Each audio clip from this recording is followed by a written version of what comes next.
This program is for discussion purpose only. Business Plus TV or any of our anchor does not bear any responsibility or liability towards the content.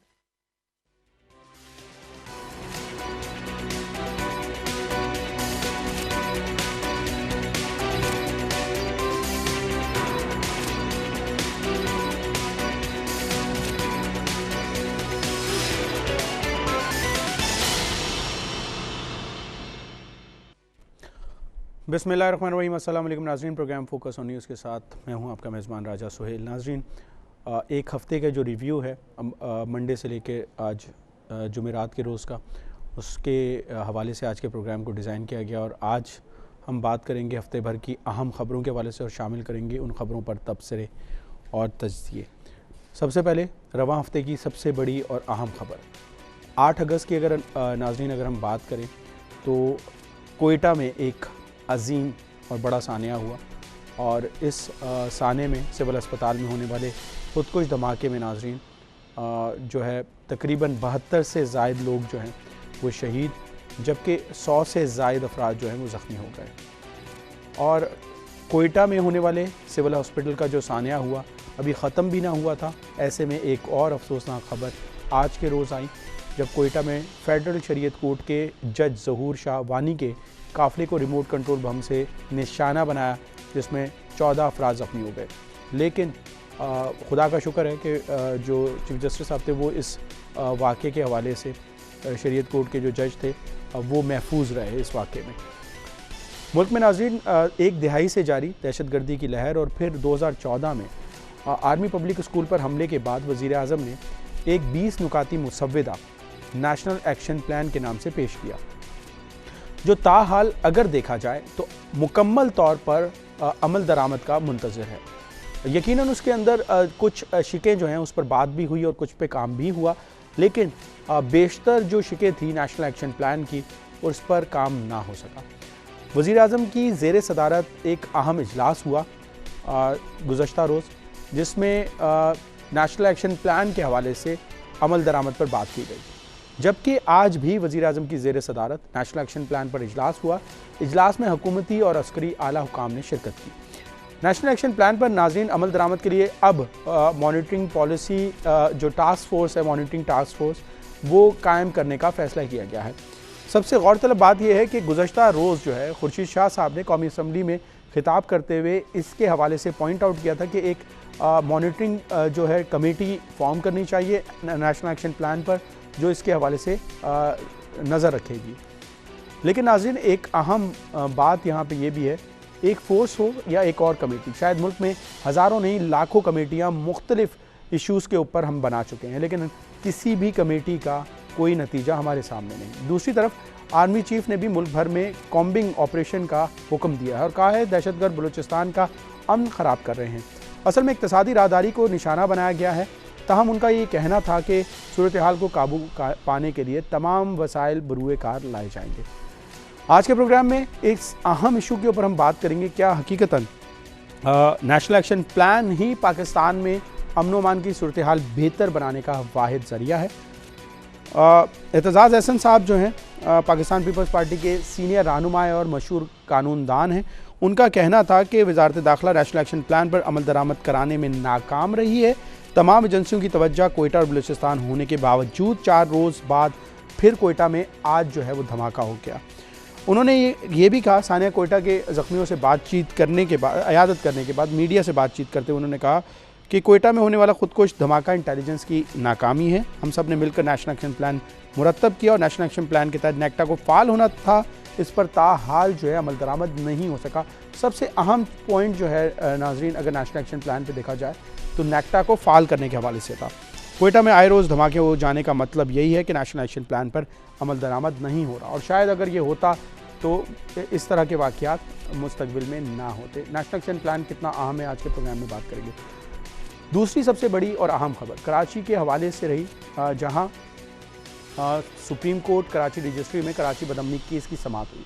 Karachi बदअमनी case की समाअत के हवाले से अगर हम बात करें, इफ्तिखार मोहम्मद चौधरी साहब की दौर था जब वो चीफ जस्टिस थे सुप्रीम कोर्ट के, उस वक्त भी कराची बदअमनी केस के हवाले से बातचीत हो रही थी और उसमें उन्होंने कुछ पॉइंट्स जो थे उनकी निशानदेही भी की थी। हुकूमत सिंध की रिपोर्ट जो है उसकी पेश की गई कारकर्दगी के हवाले से रिपोर्ट के मुताबिक सितंबर 2013 से ताहाल 17,000 ऑपरेशंस में तकरीबन 80,000 मुलजिमान गिरफ्तार किए गए, जिनमें 1500 से ज़ायद कत्ल के मुलजिम और टारगेट किलर शामिल हैं। समाज चीफ जस्टिस साहब की ज़ेरे सदारत हुई सरबराही में 5 रुकनी लार्जर बेंच ने की और समात के दौरान पुलिस की कारकर्दगी और कैमरों की तनसीब से मुताल्लिक रिपोर्ट पेश की गई। कोयटा धमाके के तनाजुर में उनका कहना था कि पब्लिक मकामात की सिक्योरिटी बेहतर होती तो इतना नुकसान ना होता। रिपोर्ट के मुताबिक सिंध में 10 लाख से ज़ायद नाजरीन अफ़गानी बाशिंदे जो हैं मुकीम हैं, जिनमें से 2,896 अफ़गान बाशिंदों को गिरफ़्तार भी किया गया है। नाज़रीन, गौरतलब बात यह भी है कि 2013 से यह केस ज़ेर समाअत है और इस दौरान कराची में हज़ारों अफराद अपनी जान से हाथ धो बैठे हैं, मगर ये केस अपने मनतकी अंजाम तक पहुँचते हुए हमें नज़र फिल वक्त नहीं आ रहा। अगर बात की जाए इस तमाम अरसे के दौरान जो लोग भी जहाँबाग हुए मुख्तलिफ दहशतगर्दी के वाक़यात में कराची में, उनके कत्ल का ज़िम्मेदार कौन है और पुलिस की वजह से गवाह या गवाही देने के हवाले से जो लोग हैं वो नहीं आते। मुजरिम के खौफ से आवाम खामोश रहती है और अदलिया जो तारीख पर तारीख देते वक्त ये सोचती नहीं है कि इंसाफ के भी कुछ तकाज़े होते हैं या फिर हमारा पूरा सिस्टम। आज हम इस पर बात करेंगे कि क्या हमारा पूरा सिस्टम जो है उसमें कुछ कमियां और कोताहियां मौजूद हैं जिसकी वजह से मुसल्ला अफराद जो है, या अगर हम बात की जाए पाकिस्तान में और ख़ास तौर पर कराची में जो दहशतगर्दी के अंदर लोग मुलव्वस हैं, वो जो हैं आज़ाद घूम रहे हैं। और ये अगर बात की जाए कराची में कब तक ये जो दहशतगर्द हैं आज़ाद रहेंगे और कौन से हमारे ऐसे सिस्टम में कमियां हैं जिसकी वजह से हम उनको सज़ा नहीं दे पाते। तीसरी बड़ी अहम ख़बर जो कि रवां हफ्ते की नहीं है, इससे पहले भी अगर बात करें गुज़श्ता 1 माह से जो है पंजाब में अगवा होने वाले बच्चों के बारे में। नाज़रीन, पाकिस्तान इस वक्त बेशुमार मसाइल में घिरा हुआ है। अगर हम बात करें पिछले मसाइल हल नहीं होते हुए हमें नज़र आ रहे हैं, लेकिन नए मसाइल जो हैं वो पैदा होते जा रहे हैं।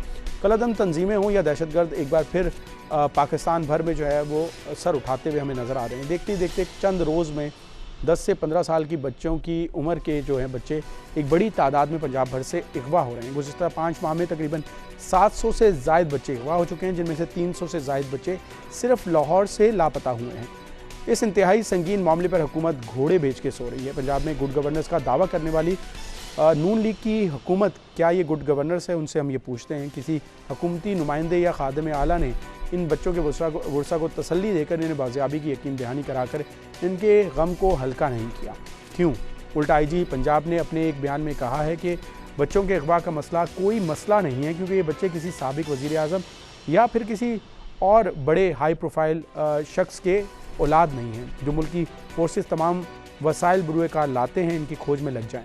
ये तो एक आम आदमी का बच्चा है और एक आम आदमी की औलाद है, और एक आम आदमी जो है इसकी इस मुल्क में सुनता कौन है? हुकूमत को चाहिए कि इन मासूम फूल जैसे अभी महकने के हवाले से इन्होंने कुछ दिन ही देखे थे, दहशतगर्द बनाने से बचाने के लिए इस मामले पर संजीदगी से सोचा जाए, वरना कल को आला ऐवानों में बैठे लोगों के वसी प्रोटोकॉल को तोड़ता हुआ कोई शख्स आपकी गाड़ी में, शायद इन्हीं बच्चों में से शायद कोई खुदकुश बमबार होगा या कोई दहशतगर्द होगा। आज के नाज़रीन इशू के ऊपर, इन तमाम इशूज़ के ऊपर बात करेंगे। और इससे बढ़कर एक और अहम और बड़ी ख़बर रही आज के दिन, पाकिस्तान की क्रिकेट के सबसे बड़े लेजेंड के हवाले से बात की जाए, अब वो हमारे साथ मौजूद नहीं है। हनीफ मोहम्मद। नाज़रीन, किसी तारुफ के मोहताज नहीं, पाकिस्तान के क्रिकेट के हवाले से बहुत ज़्यादा आलमी शोहरत रखते थे और काफ़ी अरसे से वो अलील थे। बिल आखिर वो अपने जो क्या कहते हैं चाहने वाले मद्दा हैं उनको गमगीन कर उनको रोता छोड़कर इस दुनिया से रुखसत हो गए। आज के प्रोग्राम में खुसूसी तौर पर उनके हवाले से भी बात करेंगे और इन तमाम चीज़ों पर गुफ्तगू करने के लिए हमारे साथ स्टूडियो में हमेशा की तरह मौजूद हैं सीनियर एनालिस्ट मुख्तार अहमद भट्ट साहब। मुख्तार साहब, बहुत बहुत शुक्रिया। सबसे पहले नेशनल एक्शन प्लान पे भट्ट साहब बात कर लेते हैं। अगर हम नज़र दौड़ाएँ, एतजाज़ हसन साहब की बात करें, हमने ब्रीफ भी किया, नेशनल एक्शन प्लान के ऊपर अब फोकस किया जा रहा है। हमने देखा कि आर्मी पब्लिक स्कूल के वाक़े के बाद भी बड़ा फोकस किया गया था और बड़ी शुरू में उसके ऊपर डिस्कशन हुई। आप ये समझते हैं कि कुछ अरसे के बाद हम फिर भूल जाएंगे नेशनल एक्शन प्लान के नुकात के ऊपर? मॉनिटरी जो टास्क फोर्स बनाई गई है उसको वो नज़रअंदाज कर दिया जाएगा, फिर नए इशू का हम इंतज़ार करेंगे या नए साने का इंतज़ार करेंगे, फिर इस पर डिबेट शुरू हो जाएगी? असल में इससे पहले कि नेशनल एक्शन प्लान की बात करूं, मैं अफसोस करना चाहूँगा हमारे जो हनीफ मोहम्मद। हनीफ मोहम्मद जो लिटिल मास्टर के नाम से एक अजीम बैट्समैन था दुनिया का, तो वो इंतकाल कर गए हैं। हम उनके लवाहिकीन से हमदर्दी करते हैं। अल्लाह ताला उनको जन्नतुल फिरदौस में जगह दे। वो एक बहुत बड़े क्रिकेटर थे और उनका नाम जो है सारी दुनिया में हमेशा हमेशा कायम रहेगा। जहाँ तक नेशनल एक्शन प्लान का ताल्लुक़ है, आपने देखा होगा कि इसके ऊपर पिछले 2 साल से हम लोग प्रोग्राम करते आ रहे हैं। हर किसी न किसी हवाले से इसका ज़िक्र होता रहता है। जब भी दहशतगर्दी का वाक़या होता है तो नेशनल एक्शन प्लान को डिस्कस किया जाता है, हमेशा डिस्कस हो जाता है। अब जो मेरा ख़्याल है, अब हुकूमत ने इसको बड़ा संजीदगी से लिया है और काश ये काम पहले किया होता तो हो सकता है कि रिज़ल्ट इससे बिल्कुल मुख्तलिफ होते और लॉ एंड ऑर्डर की सिचुएशन जो है और दहशतगर्दी के वाक़यात में मज़ीद कमी की जा सकती थी। अब वज़ीर-ए-आज़म साहब ने जो एक मीटिंग की है, उसमें तमाम 20 ये जो नेशनल एक्शन प्लान के 20 नुकात हैं, इनका जायज़ा लिया गया है और एक इंटेलिजेंस मैकेनिज़्म का ज़िक्र किया है, जिससे कि जो सेंटर और जो प्रोविंसेस हैं वो मिल के एक सर नेक्टा भी यही चीज़ थी, अगर मैं गलत नहीं हाँ, हूँ तो? नेक्टा भी यही चीज़ थी, लेकिन अब उन्होंने अब इसको फाइनली मेरा ख्याल है इसको फैसला कर लिया है कि इनको अब ऑन ग्राउंड रखना है, इनको लेके आना है, इम्प्लीमेंट करना है। अब जैसे हमने ये जो कोयटा का वाक़या हुआ है, होता हमारे यहाँ प्रॉब्लम ये है कि हम प्रोएक्टिव नहीं रहते, हम लोग रिएक्ट करते हैं सिचुएशन को। जब मुल्क हालत जंग में हो तो हमें मतलब यह है कि एंटिसिपेट करना चाहिए कि भाई क्या वाक़यात हो सकते हैं, कहाँ कहाँ दहशतगर्दी के वाक़यात हो सकते हैं, कौन सी ऐसी सेंसिटिव जगह हैं जिनका हमें ख़ास ख्याल रखना चाहिए, प्रिकॉशन लेनी चाहिए, एक्स्ट्रा सिक्योरिटी मेजर लेनी चाहिए। सॉफ्ट टारगेट्स हैं, देखें जगह जगह तो आप पुलिस नहीं लगा सकते, ना ही आप लॉ एनफोर्समेंट एजेंसी जो है वो हर आदमी के साथ एक आदमी पहरा देना शुरू कर दे। That is just not possible. दुनिया में ये कहीं नहीं होता। लॉ एनफोर्समेंट एजेंसीज बेसिकली एक डेटरेंस फैक्टर होता है। देखें ना, आप पुलिस में एक पुलिसमैन खड़ा होता है चौक के ऊपर, तो वो उसकी एक वर्दी की अपनी ताकत है और वो एक क्या कहते हैं कानून को रिप्रेजेंट करता है, तो वो एक डर और ख़ौफ पैदा होता है। लेकिन जब डर और ख़ौफ निकल जाए तो फिर ऐसे वाक़या जो है वो रूनुमा होते रहते हैं। अभी ये जो कोयटा का वाक़या हुआ, अभी देखें आज फिर एक वहाँ पे वाक़या हो गया, आपने खुद ही जिक्र किया उसका कि जज साहब जा रहे थे तो शरीयत अदालत के, तो शुक्र है कि वो ज़्यादा नुकसान नहीं हुआ, सिर्फ 14 के करीब लोग ज़ख्मी हुए हैं। सर अब हम और आप मेरे ख्याल में हम इतने बेहिस हो चुके हैं कि शायद माजरत के साथ आप इसको मायूब समझेंगे, आपके लिए सख्त जुमले शायद इस्तेमाल करो या चैनल पे बैठे हुए और लोगों के लिए भी है। हम लोग इतने शायद सख्त दिल के हो चुके हैं कि 14 लोग ज़ख्मी होते हैं या 2 या 3 लोग जहाँ भाग होते हैं मुख्तलिफ वाक़यात, हम इसको कंपेयर कर रहे होते हैं ऐसे बड़े सानियात के साथ जिसमें ज़्यादा हलाकतें, और हम ये शायद ये शो करते हैं कि नहीं, मैं उस अल्लाह का शुक्र है कि आपका कहना वैसे सही है, लेकिन मैं उस नज़रिए से नहीं कह रहा हूँ। देखें, आप अगर पिछले 10 साल की सिचुएशन को आज की सिचुएशन से कंपेयर करें तो आपको ये बिल्कुल फ़र्क वाज़ह नज़र आएगा। ये कराची शहर था, आपने देखा यहाँ पे कितने बम धमाके होते थे, पंजाब में कितने बम धमाके होते थे, रावलपिंडी में क्या सूरत हाल थी, बड़े बड़े हाई प्रोफाइल जो टारगेट हैं उसके ऊपर दहशतगर्दों ने हमले किए, कराची के अंदर एयरपोर्ट पे हमला किया, मेहरान बेस पे हमला किया। अब वो देखें, आफ्टर ऑल इनको किसने मतलब अब कंट्रोल किया है? जो मिनिमाइज़ हो गए हैं वो हमारी इंटेलिजेंस एजेंसीज़ की मेहनत की वजह से ये कमी वाक़या हुई है। अब इसको 100% फुल प्रूफ बनाने के लिए बहुत मेहनत करने की ज़रूरत है और ये उस वक़्त तक हम पाए तकमील तक नहीं पहुँचा सकते जब तक कि हम इनके जो फैसिलिटेटर्स हैं, जो कि इस मुल्क के अंदर बैठे हुए हैं, जगह जगह फैले हुए हैं, उनके गिर्द आप घेरा तंग नहीं करेंगे, जब तक आप उनको हाथ नहीं डालेंगे, जब तक उनको गिरफ़्तार नहीं करेंगे, उनको फौरी तौर पर सज़ाएँ नहीं देंगे, उस वक़्त तक ये जो नहुसत फैली हुई है दहशतगर्दी की, इस पर काबू नहीं पाया जा सकता। अफसोस के साथ कहना पड़ता है कि जब हम किसी को पकड़ भी लेते हैं तो एक long drawn procedure judicial process के तहत उसको गुजारने की वजह से। साहब, मुझे किसी ने ना कुछ सवाल भेजे, अगर आप कहें तो जी बिल्कुल, आप उनके जवाब अगर जी बिल्कुल मैं दूंगा, जवाब दूंगा। मुल्क में क्या ऑपरेशन ज़रब-ए-अज़्म के सम्राट जो हैं वो हमने हासिल किए?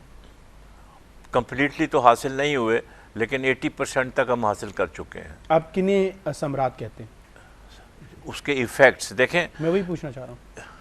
आपको पता होगा कि ये मैं बता रहा हूँ कि सोशल मीडिया पे वो प्रोग्राम लोग देख रहे हैं, नहीं वो ठीक है, बता रहे हैं। देखें जो फाटा का एरिया था वो मतलब एक नो एरिया बना हुआ था पाकिस्तान के लिए जी, इसमें तो कोई शक नहीं होना चाहिए। सही।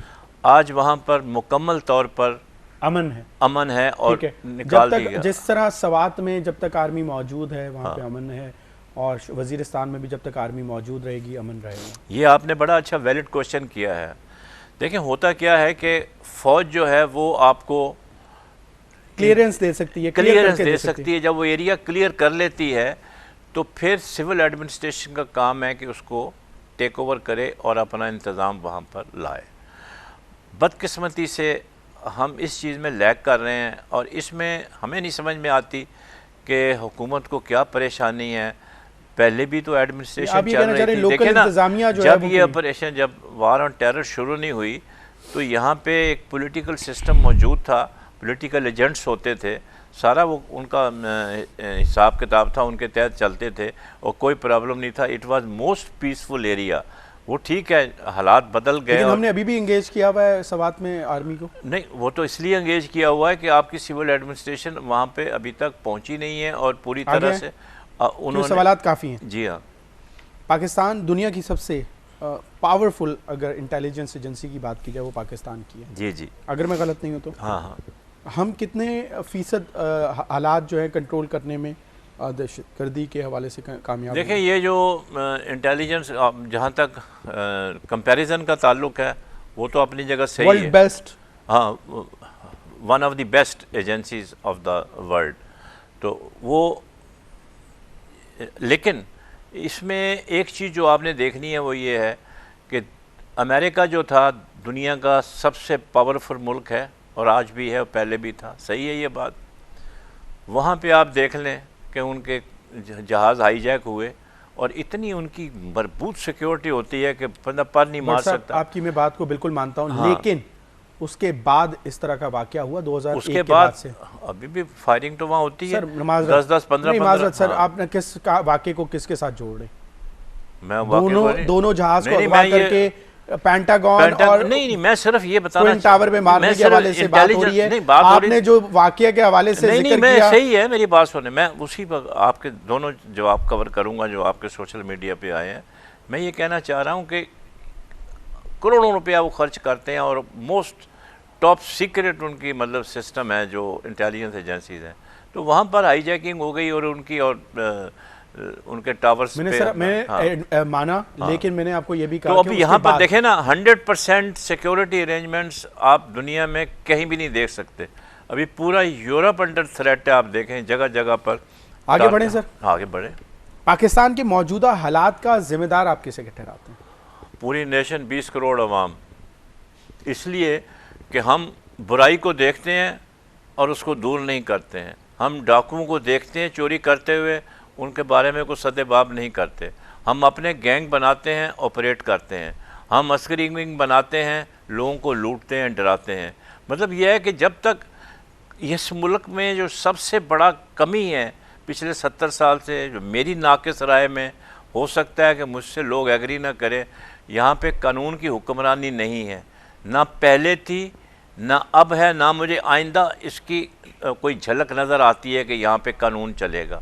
कानून मौजूद हैं, हर चीज़ का कानून। अगर आप किसी को सड़क पे चलते हुए थप्पड़ भी मार देते हैं उसका भी कानून है। अगर आप किसी साइकिल से किसी आदमी को हिट करते हैं उसका भी कानून है। लेकिन उसकी इम्प्लीमेंटेशन नहीं है, और जब तक आप ये कह इम्प्लीमेंटेशन रहे नहीं हैं कि होगी, ये तमाम वाकयात का जिम्मेदार जो है पाकिस्तानी अवाम है। बिल्कुल पाकिस्तानी अवाम है कि ये देखें ना, एक बेहिसी सी है ना, किसी को कोई परवाह नहीं है। अभी आप पूरे पाकिस्तान में चले जाएं, मैं कराची को आप ले लें जहां हम लोग बैठे हुए हैं, वन वे लगे हुए हैं बोर्ड, ठीक है, नोबडी बॉदर्स। जो वायलेट कर रहे हैं वो कौन है? कोई अमेरिका के तो नहीं लोग आए हुए, या जापान से तो नहीं आए हुए, आगे बढ़े वो सर। यहीं के लोग हैं। क्यों ब्रेक करते हैं रूल को? उनकी जिम्मेदारी नहीं है? मौजूदा करप्ट हुक्मरानों के सियासतदानों के हवाले से बात की, जो करप्ट हैं, आपके ख्याल में उनके खिलाफ जो है इदारे जो हैं या अफवाज जो है या बाकी दीगर सिविल और अस्करी इदारे जो है वो कार्रवाई क्यों नहीं करते? अस्करी का कोई काम नहीं है सिविल मैटर्स में इंटरफियर करें और वो करप्ट लोगों के ऊपर हाथ डालें और वो करप्शन के बारे में बात करें। उनका कोई काम नहीं है। ये उनका डोमेन, ये गवर्नमेंट ऑफ पाकिस्तान का काम है। ये उनका दोनों का जिक्र किया, मैंने सिर्फ दोनों का नहीं, जिक्र किया। अस्करी का तो अपना एक बिल्ट इन सिस्टम है अकाउंटेबिलिटी का। हमारा जो फौज का सिस्टम है वो उनका अपनी ये काम जगह नहीं है, ये वो दूसरी जगह इंटरफियर नहीं कर सकते। उनका क्या काम है? लेकिन आर्मी चीफ उसके ने लिए ये जिक्र देखें ना, किया, उसके लिए आर्मी चीफ ने आपके ये जिक्र किया कि अगर पाकिस्तान से दहशतगर्दी को ख़त्म करना है तो आपको करप्शन को ख़त्म करना होगा। करप्शन उनका जो स्टेटमेंट था वो in relation to terror funding के हवाले से था। आम जो करप्शन हो रही है, जो लोग दफ्तरों में करप्शन परवाह होती नहीं है, होनी चाहिए। इदारों में करप्शन होती है, उसका आर्मी से कोई ताल्लुक नहीं सर, है। आर्मी से नहीं, बात उसके तो लिए एंटी करप्शन डिपार्टमेंट है, FIA है, नैब है, लोकल पुलिस है, सारे डिपार्टमेंट मौजूद चलिए है हम उसमें। इसको सवाल को फिर चेंज कर देते हाँ, कर दें। उन्होंने ये पूछा था, मैंने इसी तरह पूछा। मैं सवाल को मौजूदा करप्ट लोगों के खिलाफ जो इदारे हैं वो क्यों नहीं कार्रवाई कर पाते? हाँ, ये तो आपने चुपती हुई उसके ऊपर रग पे हाथ रख दिया। देखें, पहली बात तो ये है कि जब तक इदारे इंडिपेंडेंट ना हो उस वक़्त तक कोई भी इदारा जो है वो अकाउंटेबिलिटी किसी की कर ही नहीं सकता। अब आपने देखा होगा यहाँ पे मुक्का से लोग सरबराह करते हैं, अपने फेवरेट्स लगाते हैं, अपने क्रोनीस को लगाते हैं। तो जब उनको लगाते हैं तो वो तो फिर क्या करेंगे? वो तो सिर्फ उनके अहकामात के तहत काम करेंगे। अगर फ़र्ज़ करें मिस्टर एक्स ने ए को अपॉइंट किया हुआ है और ए करप्शन कर रहा है, तो वो तो एक्स जो है तो उसको तो परवाह भी नहीं करेगा उसको उसकी आशीर्वाद होगी। अब ब्रेक के लिए कहा जा रहा है। अब हमने कोशिश की, जो सोशल मीडिया पे सवाल आ रहे थे इस इश्यूज़ के हवाले से वो भी ऐड कर लें। आज जो है नेशनल एक्शन प्लान पर अमल दरामद के लिए एक मॉनिटरिंग जो है कमेटी भी बना दी गई है। मॉनिटरिंग फोर्स बनाने का भी फैसला किया गया है। कॉम्बिंग ऑपरेशन हो, मॉनिटरिंग फोर्स हो, नेशनल एक्शन प्लान हो, हकीकतन क्या ये इन पर अमल दरामद कर या इन पर अमल दरामद हो सकेगा या ये फ़ायदेमंद होंगे दहशतगर्दी को कंट्रोल करने के हवाले से? इसका जवाब लेंगे एक छोटे से कमर्शियल ब्रेक के बाद। नाज़रीन, वक्त हुआ है छोटे से कमर्शियल ब्रेक का, कहीं मत जाएं, देखते रहें बिजनेस प्लस।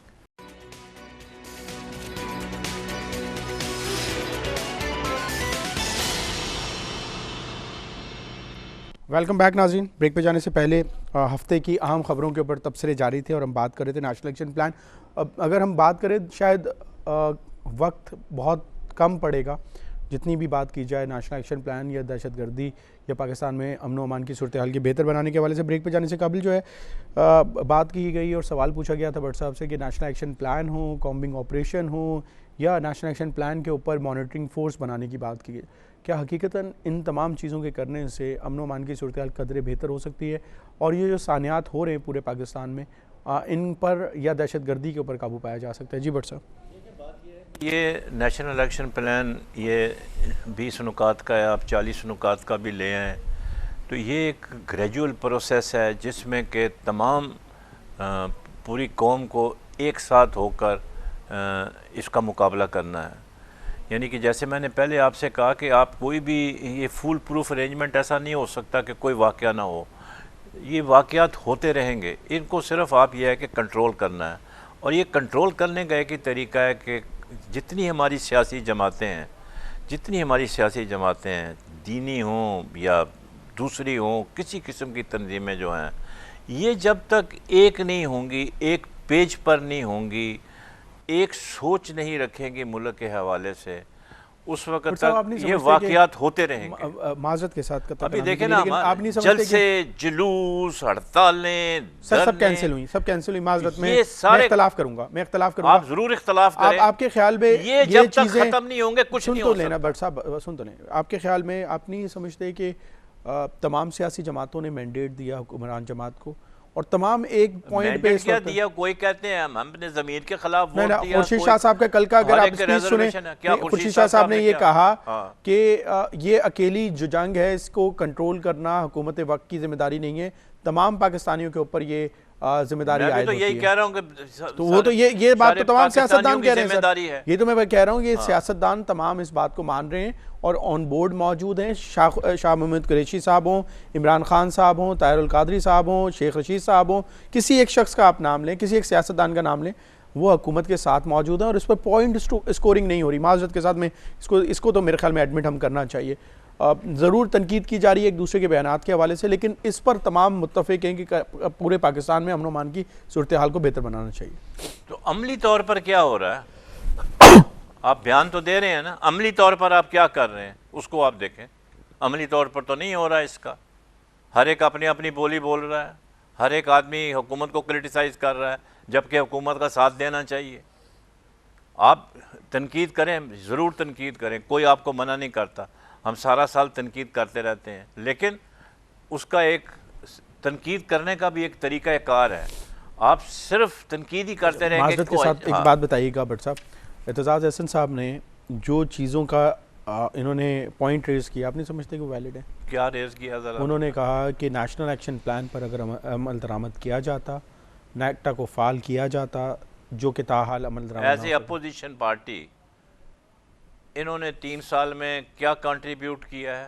ये 2 साल में जब से नेशनल एक्शन प्लान हुआ, सर हुक्मरान आप हो और आप हुक्मरान का मुझसे सवाल नहीं है। सवाल कर रहे हो। अरे देखें, जो अपोजिशन जमात होती है वो बिल्कुल हुकूमत को नथ डाल के रखती है।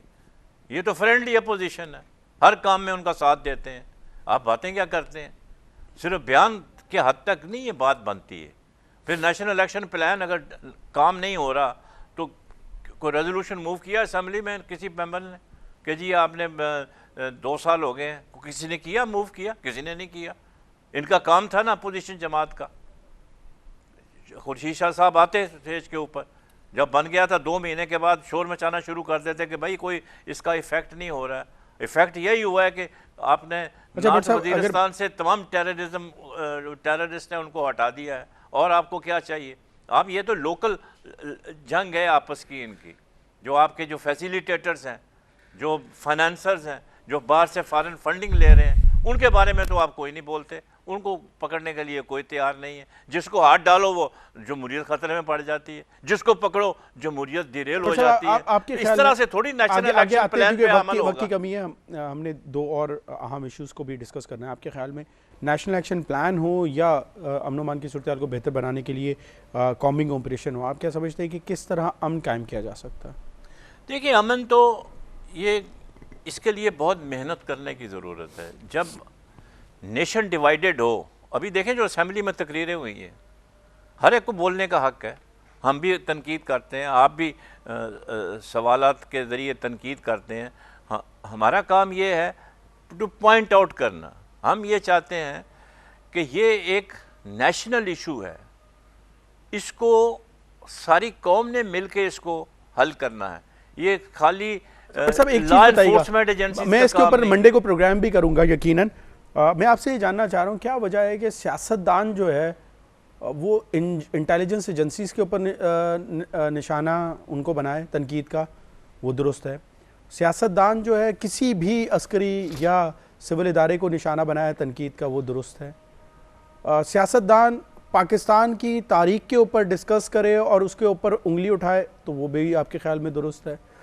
अगर वो अदलिया के ऊपर तनकीद करे तो वो भी दुरुस्त है। वो मीडिया के ऊपर तनकीद करे तो सियासतदान वो भी दुरुस्त। तमाम सियासतदानों की बात कर रहा हूँ, वो भले टॉक शोज़ में हो या कौमी असम्बली में बैठ के, सियासतदान एक दूसरे के ऊपर तनकीद करे और शायद जो पार्लिमानी गैर पार्लिमानी ज़बान है उसको इख्तियार किया जाए और बाद में एक फॉर्मेलिटी के तौर पर माफ़ी भी मांग ले। लेकिन यही काम जब अगर पूछने के हवाले से या तनकीद करने के हवाले से एंकर हजरात करें तो उनको पाबंदियां भी, उन पर क्या कहते हैं पैसे लेने के इल्ज़ामात भी, उन पर बंदिशें भी, उन पर लोगों के साथ ताल्लुकात बनाने और किसी का क्या कहते हैं पेरोल पे होने के हवाले से तनकीद करना या उनके ऊपर उंगली उठाना, आप ये समझते हैं वो फिर दुरुस्त है? देखिए बात ये है कि इसके ऊपर मैं प्रोग्राम करूंगा मंडे वाले दिन, एंकर्स हजरात के ऊपर क्या पाबंदियां होनी चाहिए, मीडिया के ऊपर पाबंदियां होनी चाहिए, या अगर जो लगाई जा रही हैं क्या वो दुरुस्त है? देखें, अगर एंकर हजरात with sense of responsibility, sir सब पे लागू होता है ना, सिर्फ एंकर्स पे क्यों बात कर रहे हैं आप? नहीं, फिर ये बात नहीं, मैंने दोनों को मिला के बात की। हाँ। आप फिर एंकर्स को फिर आप भी वही कर रहे हैं? नहीं, सबको। अब आप बोर्ड कोई भी नहीं है ना। अच्छा, आप अगर फर्ज करें आप एक सियासतदान हैं तो आपको ये सर्टिफिकेट है कि आप किसी पे भी तनकीद कर सकते हैं, किसी निज़ाम के ऊपर भी तनकीद कर सकते हैं, किसी इदारे के ऊपर भी तनकीद कर सकते हैं, किसी शख्स के ऊपर भी तनकीद कर सकते हैं। आपने, लेकिन हाँ। वही आम पाकिस्तानी शहरी होने के हक के हिसाब से अगर मैं एज ए एंकर मैं उसके ऊपर बात करता हूं या मैं सवाल उठाता हूं तो मुझ पर पाबंदी लगनी चाहिए आपके ख्याल में? उसका भी एक तरीका कार है ना, वो मेरे पे लागू होता है, सिर्फ सब पे लागू होता है। तो वो उनके ऊपर क्यों नहीं पाबंदी लगाई जाती? उन पे भी क्यों नहीं पूछा जाता? उन पे भी होनी चाहिए। नहीं होनी चाहिए या हुई? हाँ, प्रोग्राम्स तो मेरे होनी चाहिए। प्रोग्राम्स तो सहाफी बरादरी की बात कर रहा हूं मैं, उनकी तरफ से बोल रहा हूं। देखिए मेरे प्रोग्राम के ऊपर बात आ रही, सही बात है, किसी की भी बात आ रही हो, वो डॉक्टर शाहिद मसूद हो, हामिद मीर साहब हो, तलत हुसैन हो, शाहजेब खानजादा हो, कोई भी हो, मैं सिर्फ ये जानना चाह रहा हूं क्या वजह है कि कोई भी एंकर हो या सहाफी हो या मीडिया हाउस हो वो जवाबदेह है जबकि सियासतदान बने? देखिए कोई भी एंकर हो, विद ड्यू एपोलॉजी, कोई भी एंकर हो, प्रोग्राम का बेसिकली टॉपिक नहीं था, लेकिन किसी को भी रेड लाइन क्रॉस करने की इजाजत नहीं है। किसी को आप देखें ना, किसी को आप बैठे बैठे सर, किसी कोई भी हो, कोई भी हो, असेंबली में कोई भी हो, आपके कौमी असेंबली का मेंबर हो, नहीं, कौमी असेंबली का मेंबर हो, प्राइम मिनिस्टर हो, प्रेसिडेंट ऑफ पाकिस्तान हो, उनके पास उसका जवाब होना चाहिए। अच्छा भट्ट साहब एक बात बता दे मुझे, सिर्फ एक बात बता दे, मेरी शायद अब इस प्रोग्राम को भी शायद ना बड़ा नेगेटिव लिया जाएगा और पैमरा की जानिब से मुझे भी शायद कोई ना कोई लेटर ज़रूर मसूल होने वाला है, लेकिन बिसाइड इन तमाम चीज़ों के मैं सिर्फ आपसे ये जानना चाहता हूँ, कौमी असम्बली में पाकिस्तान के वो तमाम अस्करी इदारे जिनको पाकिस्तान की अवाम, पाकिस्तान के तमाम इदारे, पाकिस्तान के सियासतदान इज़्ज़त और मोहब्बत की निगाह से देखते हैं, उन पर क्या तनकीद या उंगली नहीं उठाई गई? उठाई गई। और जो जबान उनके लिए इस्तेमाल, अगर आप कहेंगे या कोई भी कहेगा वो मैं प्ले करने के लिए भी तैयार हूं। वो बिल्कुल सही है, बहुत गंदी जबान इस्तेमाल हुई। अच्छा, अब वो एक सियासतदान पार्लियामेंट में खड़े होकर अवाम को रिप्रेजेंट करने के हवाले से या वो इदारे जिनके अंडर आते हैं वो लोग जो हैं कुछ भी बोल सकते हैं, और जब वो उन्हीं के हवाले से बात करने के लिए एक एंकर या मीडिया हाउस जो है वो बात करता है तो उस पर कदम लगानी चाहिए, उस पर पाबंदी लगानी चाहिए। नहीं, मेरी बात सुने, इसमें जैसे मैंने कहा कि nobody is above law, आपने देखना है, देखें आप जब किसी के ऊपर तनकीद करते हैं, सर मुझे एक बात बता दें, सर मुझे एक बात बता दें, सर मुझे एक बात बता दें, मेरे लिए पैमरा मौजूद है, सियासतदानों के लिए कौन है? नहीं, पैमरा मौजूद है ना, तो पैमरा ने तो अभी दांत निकाले हैं। मेरे सवाल का जवाब देना। मेरे लिए पैमरा मौजूद है, सियासतदानों के लिए कौन मौजूद है? सियासतदानों के लिए भी मौजूद है, पार्लियामेंट ही है, पार्लियामेंट के अंदर किया अपोजिशन का काम है कि चौधरी निसार साहब ने तनकीद की महमूद खान अचकजई साहब की तकरीर के ऊपर, उनको उसका जवाब क्या मिला? वॉकआउट। तनकीद की सिर्फ, हाँ तनकीद की, एक्शन ना लिया गया। नहीं, लेकिन एक्शन ना लिया गया। अब देखें ना, और उन्होंने क्या कहा, काश, मैं जुमला पढ़ देता हूं, मुझे याद है, उन्होंने कहा काश रॉ और बाकी अफगान जो दहशतगर्दी है उसके हवाले से भी बात देखें, इन सब का मुहासबा होना चाहिए। जो सर कौन करेगा? देखें अवाम करे ना, फिर आके, और सर फिर वही बात, आप मुझे फिर आप उन्होंने मुंतखब किया है वही करेंगे। बताएं सर, शायद मसूद के लिए अवाम की क्यों नहीं, तो फिर सो मोटो लेना चाहिए सुप्रीम कोर्ट को, that is the right forum, उनको लेना चाहिए। आप मुझे बताएं ना सर, फिर मैं यही जानना चाह रहा हूं कि डॉक्टर शाहिद मसूद साहब के प्रोग्राम के लिए अवाम से क्यों नहीं राय ली गई? नहीं, डॉक्टर शाहिद मसूद, देखें इसका सवाल शाहिद मसूद का नहीं है, सवाल है एक प्रिंसिपल का, एक कानून का, वो सब पे को इतलाक होता है। लेकिन चलिए मैं ये प्रोग्राम जो है मैं छोड़े जा रहा हूं, मैं करना चाहता हूं, पाकिस्तान की आवाम को बताना चाह रहा हूं कि एक बात मैं करना चाहता हूं, सारी दुनिया जानती है, पूरा पाकिस्तान जानता है, सारे हमारे लेजिस्लेटर्स जानते हैं कि रॉ पाकिस्तान में एक्टिव है। क्या किया सर हमने उसको रोकने के लिए? नहीं, वो रोकने के लिए तो बहुत कुछ हो रहा है, बहुत से लोग पकड़े गए हैं अभी उनका। सर पकड़े जाना ये अमल नहीं है ना, ऐसे ही होता है ना, पकड़ना एक अमल है ना, प्रोसीजर है वो। उसके बाद का क्या है सर? उसके बाद अब देखे ना वो इन्वेस्टिगेशन चलती है ना, सही पूरा है। उनका सर भट्ट साहब, मुझे network मुझे ढूंढना मुझे पड़ता मुझे है। मुझे ना आपकी कुछ बातों के ऊपर बड़ी हैरत होती है। खुशगवार कहूँगा मैं। आपके साथ हमारा बड़ा पुराना ताल्लुक है। मैं आपसे ये सिर्फ जानना चाह रहा हूँ, एक तरफ आप बोलते हैं कि 3 दिन में हर चीज मुजरिम की मौजूद है, 3 दिन में सजा दो, बिल्कुल ठीक है। और दूसरी तरफ आप बोलते हैं जासूस पकड़ा गया, करने तो भी कार्रवाई करते ये जासूस पकड़ा गया है ना, अब इनका पूरा नेटवर्क देखना है कि पूरे पाकिस्तान में कितने आदमी इन्होंने भेजे हुए हैं, कहाँ कहाँ इनके टेंटेकल्स हैं, कौन कौन इनके फैसिलिटेटर्स हैं। It is a time consuming, for God sake. It is, you can not combine it with an ordinary offence कि एक आदमी ने 2 कत्ल किए हैं, वो सब ने देखा है कि फलाने आदमी ने मारा। अच्छा, बट साहब, आ जाते मैं हैं। उन केसेस की बात ठीक है, हम करता आ हूं जाते हैं। जिनके लिए कोई प्रोग्राम- एविडेंस की रिक्वायरमेंट नहीं है। ये तो मुल्क के खिलाफ साजिश हो रही है। मैं अपने पाकिस्तान की नाजरीन से भी ये जानना चाहूँगा कि जो सवाल मैंने रेज़ किया है, क्या हकीकतन सिर्फ जवाबदेही की अगर बात की जाए, पाकिस्तान के इदारे या आवाम है, सियासतदान भी जवाबदेह होते हैं कि नहीं, पहली बात। दूसरी सबसे ज़रूरी चीज़ ये आपसे जानना चाहेंगे, क्या हकीकतन पैमरा के ज़रिए किसी भी मीडिया हाउस के ऊपर या किसी प्रोग्राम के ऊपर इस तरह की पाबंदी लगाना जाना आज़ादी राय के इजहार के ख़िलाफ़ होगा या नहीं होगा? ये आपसे एक राय मांगी जा रही है, ज़रूर मुझे बताइएगा, ताकि जब मंडे को इसके हवाले से प्रोग्राम करेंगे तो आपकी राय ज़रूर इसमें शामिल की जाए। बट साहब आगे बढ़ते हैं। लाहौर में कराची अब बदअमनी केस को हम तीसरे पॉइंट पे ले लेते हैं, क्योंकि उस पर काफ़ी बात हुई है। लाहौर के हवाले से हम अपने प्रोग्राम में डिस्कस भी नहीं कर सके। लाहौर में और पूरे पाकिस्तान में हमने देखा है कि बच्चों के अगवा का, और ये ख्याल जाहिर किया जा रहा है कि इन बच्चों को अगवा करने का मकसद ये है कि उनके ऑर्गन्स जो हैं उनको निकाला जाए, और उन बच्चों के ऊपर उस हवाले से ये उनको अगवा किया जा रहा है। अब एक आम तासुर या ख्याल ये भी जाहिर किया जा रहा है कि इन्हीं बच्चों से शायद आने वाले दिनों में ख़ुद कुछ बम्बार या दहशतगर्द जो हैं ब्रेन वॉश करके, क्योंकि कच्चे बच्चे, जहन के बच्चे जो हैं, उनको ज़्यादा बेहतर तरीके से वो अपने तरीके से मोल्ड कर सकते हैं। और ये एकदम लहर आई है जो इससे पहले भी बाज़ मौक़ों पे आई, लेकिन इस दफ़ा बहुत ज़्यादा आई। और लाहौर सिर्फ शहर की अगर बात की जाए, 300 से ज़ायद बच्चे जो हैं वो अगवा हुए। क्या आप समझते हैं कि कहाँ हमारी कमी है, सिस्टम की कहाँ कोताही है कि हम इन वाक़यात को रोक नहीं पा रहे? अगर हम अपनी यूथ को अगर बात की जाए, अपने जो कल की हमारे मुस्तकबिल हैं, उसको अगर हम सिक्योर नहीं कर सकते या उनको तहफ़्फ़ुज़ नहीं दे सकते, तो हम किसी और के बारे में क्या बात कर सकते हैं? सर देखिए, बात यह है, आपने बड़ी अच्छी पॉइंट रेज़ किया है बच्चों के अगवा का। अगर आपको याद हो 2005 या 4 में लाहौर में शादरा में एक आदमी ने 100 बच्चे अगवा करके और ज़िंदा जलाए हुए थे। मोहम्मद इकबाल, हाँ, जो भी था, मुझे नहीं नाम याद इस वक्त। तो अब उसके बाद वो केमिकल के ड्रम्स में, अब वो वल्लाह इल्म वो खबर सच्ची थी, नहीं सच्ची खबर थी, उसमें केमिकल्स के अंदर जो है आके एडमिट किया था, सारा कुछ किया था। देखें, बात यह है, जब एक बच्चा कहीं से अगवा हो, उसकी तलाश जारी रहनी चाहिए और उसको बरामद होना चाहिए हर हालत में। अगर किसी ने मार दिया सर, ये जिम्मेदारी किसके ऊपर है? देखे ना, जब पुलिस का, ये प्रिवेंशन पुलिस का काम है।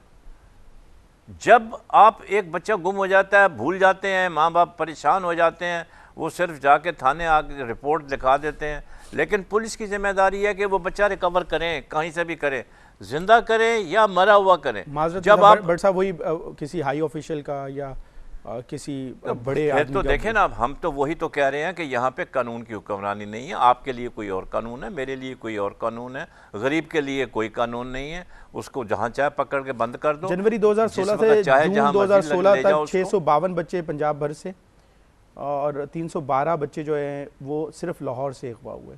फैसलाबाद से मुख्तलिफ इलाकों में गुज़श्ता 2 दिनों में, सर गुज़श्ता 2 दिनों में 22 बच्चे जो हैं अगवा हुए। नहीं, 22 बच्चे अगवा हुए। देखें, इसमें जो बच्चे जो गुम हुए हैं ना, इनमें डिफरेंट कैटेगरीज हैं।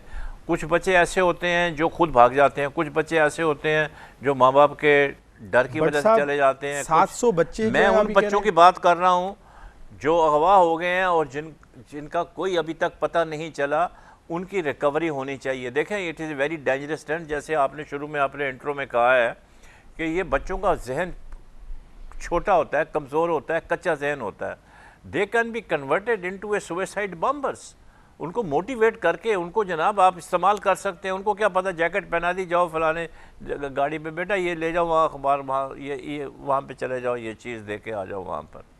अच्छा, एक आखिरी सवाल, कराची बदअमनी केस के हवाले से अगर हम बात करें, आप ये समझते हैं कि कोई तो आपको मुबारकबाद मैं देना चाहूँ, बदअमनी के लिहाज से सिक्योरिटी टाइट कर दी। आज तो आईजी साहब जब पेश हुए उनकी भी तलाशी ली गई है। अच्छा, आपको लगता है अब कराची इससे ज़्यादा और क्या सख्ती हो सकती है? वो कोर्ट क्या आपके ख्याल में कराची बदअमनी केस के वाले से अगर बात की जाए, जो निशानदही की जा रही है उन पर अमल दरामद होगा?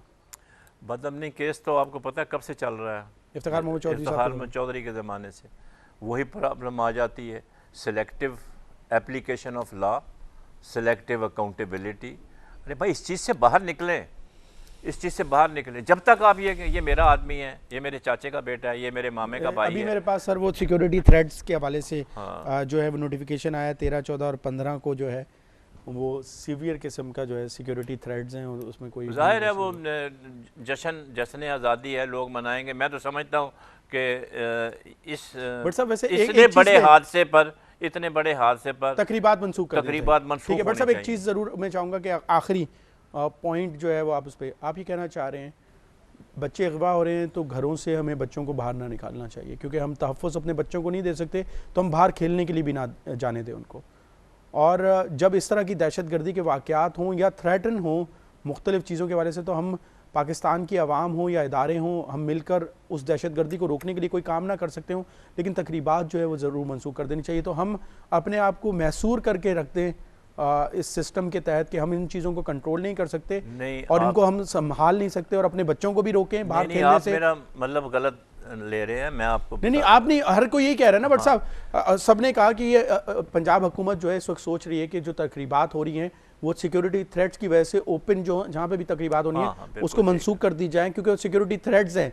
हम ये नहीं कह रहे कि हम इतने मजबूत हैं अमन के हवाले से, हम इतने मजबूत हैं इंटरनली कि हम कहीं भी ये इस तरह की पाकिस्तान को आज़ादी मिलने की जो तकरीबात है कहीं भी हम आज़ादी से मना सकें, उसके लिए हम अपने आप को महदूद करते जा रहे हैं। बच्चों के हवाले से आपने कहा ये वाक़यात हो रहे हैं, घरों से बाहर बच्चों को ना निकाला करें, क्योंकि एहतियात करें। तो हम वो तहफ़्फ़ुज़ नहीं दे सकते उन बच्चों को, तो हम मैसूर करके अपने घरों में रख दें। देखें ये प्रिकॉशनरी मेजर्स हैं जब हालात ख़राब हों। बट साहब मेरे ख्याल में तो हुक्मरान ऐसे होने चाहिए। माज़रत फिर वो तनकीद हो रही है, ये कौमी असम्बली में फिर बात होगी कि एंकर्स फिर तनकीद कर रहे हैं हुक्मरानों पे। हुक्मरान ऐसे होने चाहिए सर, ये सुबह उठ के ये बोलना चाहिए आवाम के लिए कि आप बिल्कुल बेखतर, आप खौफ ख़तर जो है बाहर निकलें, और पाकिस्तान की हुक्मरान और पाकिस्तान के जो इदारे हैं वो इतने सिक्योर और इतने मजबूत हैं कि पाकिस्तान की आवाम का कोई बाल भी बिका नहीं कर सकता। सिर्फ इतना बताएं कि आप 20 करोड़ अवाम जो है पाकिस्तान का, उनके लिए आप घरों में बंद है। सब आप हमेशा ये कहते हैं घरों में बंद है, वो भाई कारोबार चल रहा है, कहां कारोबार सर नहीं भाई जिन चीजों के हवाले से नहीं। बट सब 2 पॉइंट्स आपने जो जिक्र किए, मैं उनका मजदूरी करने जा रहा है, सब काम पे जा रहे हैं। बट साहब आप ईमानदारी से बताएं, पूरे पाकिस्तान में जब वो घर से बाहर निकल रहा होता है, किसी को भी ये मालूम नहीं होता कि वो आज कौन से प्रॉब्लम से, कौन सी मुश्किल से, कौन से साने से गुजर के वापस घर आएगा। ये आप भी जानते हैं और मैं भी जानता हूं। मेरे ख्याल में वाइंड अप की तरफ चलेंगे तो हालात कैसे बेहतर नाज़िल नहीं हो सकती ना, उसके साथ क्या होना है घर से निकलने के बाद। आखिरी एक बात, आपके ख्याल में किस तरह चीजें बेहतर हो सकती हैं? नहीं, बेहतर इस तरह से हो सकती है जैसे हर आदमी को, हमारे जितने भी अवाम हैं, इन सब को इन्वॉल्व करना पड़ेगा, हुकूमत का साथ देना पड़ेगा 24 घंटे। जो अवाम साथ है, मेरे ख्याल में हुक्मरानों को अपनी जिम्मेदारी जरूर पूरी करनी चाहिए, और हुक्मरानों को भी ये चाहिए कि अपनी प्रोटोकॉल के ऊपर जो उन्होंने इतना लेविश अरेंजमेंट किया हुआ है उसको खुदा के वास्ते प्रोग्राम में शामिल होने के लिए। नाज़रीन, इसके साथ ही अपने मेज़बान राय सुल को इजाज़त दीजिए। अपना बहुत ख्याल रखिएगा। अल्लाह हाफ़िज़।